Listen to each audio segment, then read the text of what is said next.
You never know when a student's pathway might come clear, and it might be here today. When you said there's a lot of jobs that are open here, I'm like, I got a chance, you know? Yes! We really hope that students will understand that they can marry any interest they have at all with science and have a great career that they enjoy, but is also something that is financially stable. We're thrilled to have had the opportunity to welcome the Kids in Medicine program here to our school today. Our experience today with Kim was really beneficial for our kids, and Joanie and Lael, her partner, did such a great job of educating the kids, preparing them for what the dissection process was going to be like, and then weaving into this whole educational experience information about career options that are available to them in the medical field, problems that happen with their cardiac system, showing them different pieces of medical devices such as stents and balloons and catheters that are used by cardiologists to help people who are having trouble with their cardiac system.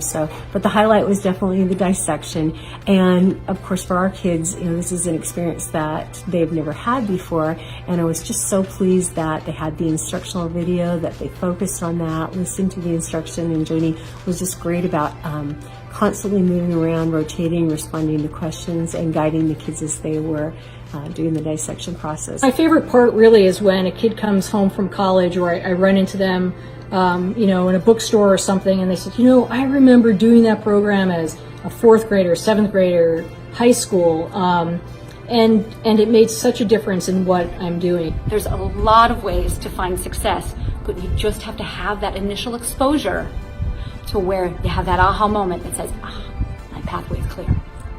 It was cool. I got to learn every part of the heart, even if it was from a pig. And then cutting into the heart was really fun. I found it really interesting, and I think that maybe I might want to become a surgeon. I like the feeling of this. It's been utterly fascinating to watch as they get more and more engaged, and surprising to me because I've had significant heart problems in my life and been through a number of procedures, and to be able to learn myself as I watched what they were doing and to share my experience, I had a great time. So what a wonderful way to have hands-on learning, and we only got to do frogs. This was utterly fascinating. Our whole premise is that you can marry any passion you have with science and have a great career. Of course, it was very exciting for them. They're excited. We were so fortunate to have Q13 News come and be part of the experience, and they're looking forward to their 15 minutes of fame at the end of the day today. So, wonderful day today, and we very much hope to be able to have them back in the future.